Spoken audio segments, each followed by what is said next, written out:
The Philadelphia Eagles just had their last practice until training camp, and what happened on that field should have every single fan either pumped up or seriously worried. Before we dive in, smash that subscribe button if you want the fastest NFL updates on the planet. We're talking winners, losers, breakout stars, and one rookie who is already falling behind before the pads even come on. This is the complete breakdown of Eagles' mandatory minicamp. And trust me, some of this stuff is genuinely shocking. So here is the situation. The Eagles just wrapped up mandatory minicamp in South Philadelphia.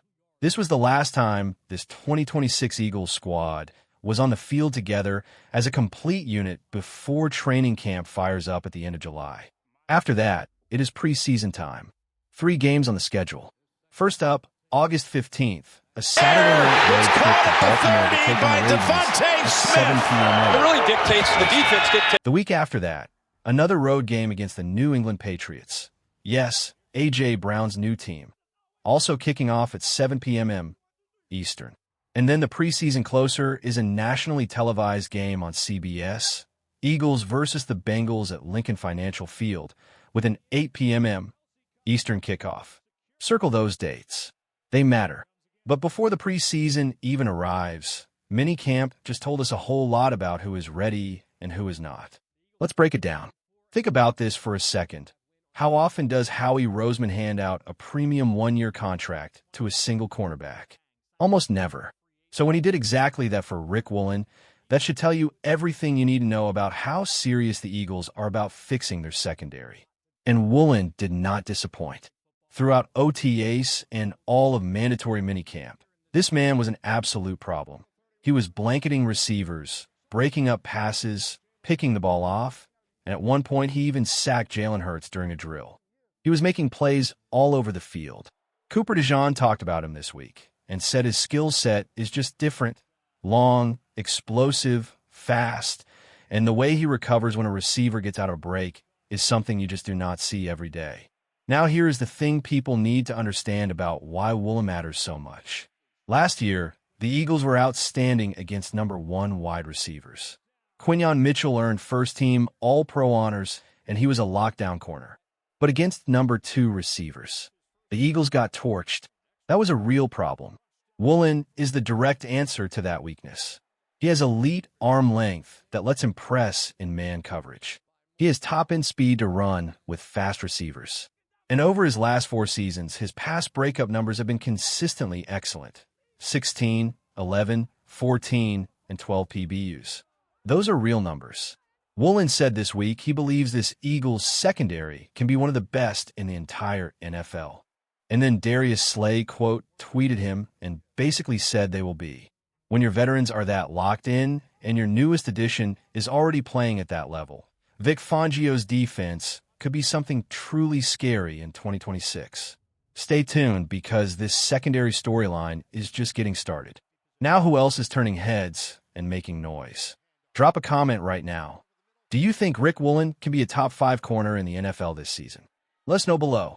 Running back Tank Bigsby is next on the winners list, and honestly, this is a conversation that has been a long time coming. Last year, the Eagles simply did not use this man enough. That was a coaching problem, plain and simple. But in minicamp this week, Bigsby looked like a completely different player. He was popping off long runs, looking faster, and he hauled in a one-handed catch out of the backfield that had people talking immediately. New offensive coordinator Josh Grizzard is clearly making it a priority to get the running backs more involved in the passing game.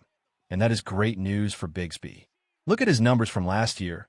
63 carries, 356 yards, 7 yards per carry, 2 touchdowns. That is a 5.7 average in a limited role. In an outside zone scheme like the one now being run under Sean Mannion. The same system you see with Sean McVay and Kyle Shanahan, one-cut runners who are decisive and physical are exactly what the offense needs. Saquon Barkley is still the guy, absolutely. But a physical, fast, one-cut back like Bigsby coming off the bench and forcing defenses to adjust. That is a nightmare for defensive coordinators. He looks ready for a breakout year, and the Eagles need to feed him. Wide receiver Dantavian Wicks is another massive winner coming out of minicamp. With Devonta Smith sitting out the other day, Wick stepped right into the number 1 receiver role and handled it like a veteran. He already has a strong relationship with Sean Mannion from their time together in Green Bay, so the playbook is not new to him. He got up to speed fast. What makes Wick special is the combination of size, strong hands, the ability to win at the top of his routes, and real physicality as a run blocker. He has had the occasional drop, sure, but overall he is a complete receiver. And the fact that the Eagles locked him up on a 1-year extension worth $12 million beyond this season tells you this is not a 1-year experiment. He is part of the plan in 2026 and 2027. His numbers with the Packers were solid, but limited by the depth chart around him. 39 catches for 581 yards in year 1, 39 for 415 in year 2, 30 for 332 last season. He was buried behind Jaden Reed, Romeo Dew, and Tucker Kraft, with real targets coming his way in Philadelphia. Those numbers could jump significantly. Nick Sirianni this week compared his ability to work at the line of scrimmage to Keenan Allen. That is high praise, and it is earned. But wait, there is another Eagles player situation building behind the scenes that could become one of the biggest contract stories of the entire NFL season. Defensive tackle Jaylen Carter did not participate in team drills during minicamp. There are whispers of a shoulder issue, and there is also a contract situation developing. But here is the key thing. He showed up, he was locked in, his attitude was great, and in one-on-one individual drills, he looked absolutely dominant. When Jaylen Carter is healthy and dialed in, he is one of the most destructive interior defensive linemen in the entire sport. No debate. He is playing on his rookie deal right now, and he wants an extension. Whether that gets done before the season or he plays out 2026 and hits the market, he is going to get paid massively. Chris Jones currently holds the record for the highest paid interior defensive lineman at $31. $75 million per year. Carter has a real shot at breaking that number.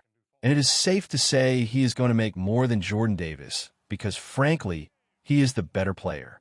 The vibes around Carter right now are good, and that is an excellent sign for Philadelphia. Now let us flip it around and talk about the minicamp losers because not everyone had a great week. Quarterback Tanner McKee had a tough spring. For most of OTAs and minicamp, he was listed as the third-string quarterback behind Andy Dalton. That is a problem. McKee has shown real flashes of talent.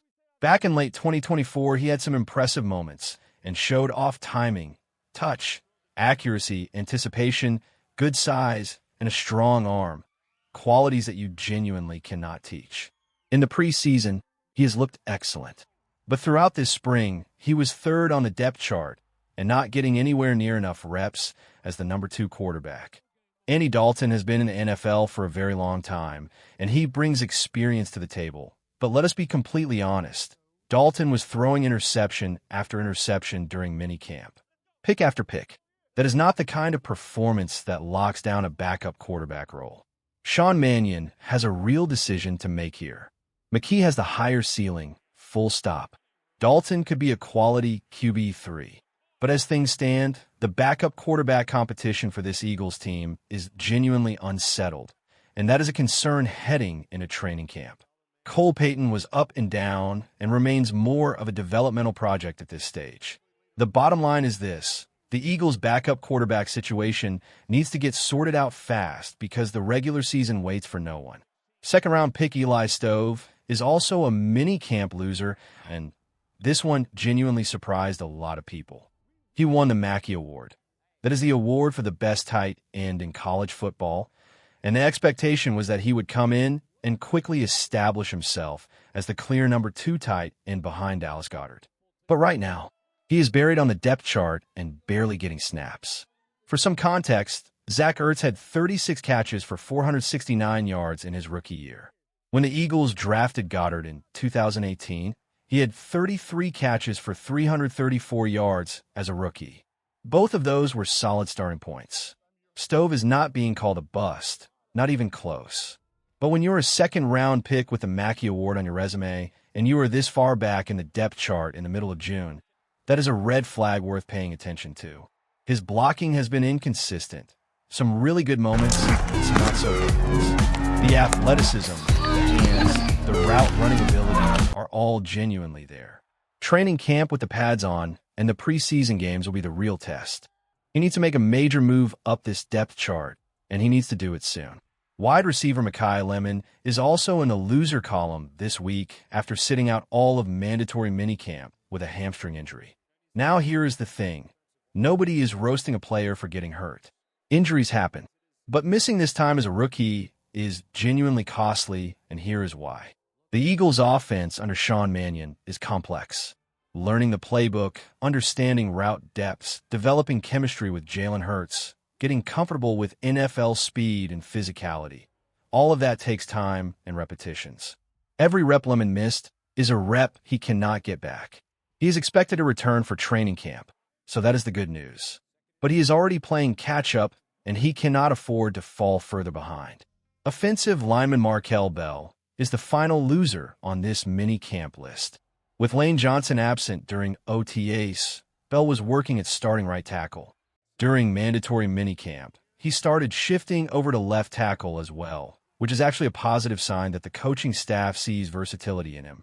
But then Bell picked up an injury during the later practice that was open to media. For a massive offensive lineman, staying healthy through these early sessions is critically important. Missing reps at this stage can genuinely slow down your development, and for a rookie trying to establish himself on an offensive line, that is the last thing you want. It is not a character issue. It is a process issue, but it is a concern regardless. Here is where everything stands as the Eagles head into the long break before training camp. Rick Woolen looks like a legitimate steal who could transform this secondary. Tank Bigsby is ready to be unleashed. Dantavian Wicks is already proving he belongs. Jaylen Carter is locked in, and his contract situation is going to be the biggest Eagles storyline of the summer. And on the other side, the backup quarterback battle is genuinely unsettled. A second-round tight end is surprisingly great. And two rookies are already It really dictates the defense. Training camp at the end of July cannot get here fast enough. The Eagles have serious talent on this roster, but there are real questions that need answers. Who wins the backup quarterback job? McKee or Dalton? Does Eli Stove find his footing once the pads come on? Can Mekhi Lemon make up for lost time? And most importantly, does Jaylen Carter get his extension done before week 1? Drop your thoughts in the comments right now. Who is the Eagles' biggest concern heading into training camp? The backup quarterback situation or the young players falling behind? One name right now, let us hear it. The Eagles are building something real in Philadelphia. The defense could be terrifying. The offense has weapons everywhere. And when training camp opens, this team is going to make some serious noise. Stay locked in because this offseason is far from over and the best storylines are still coming.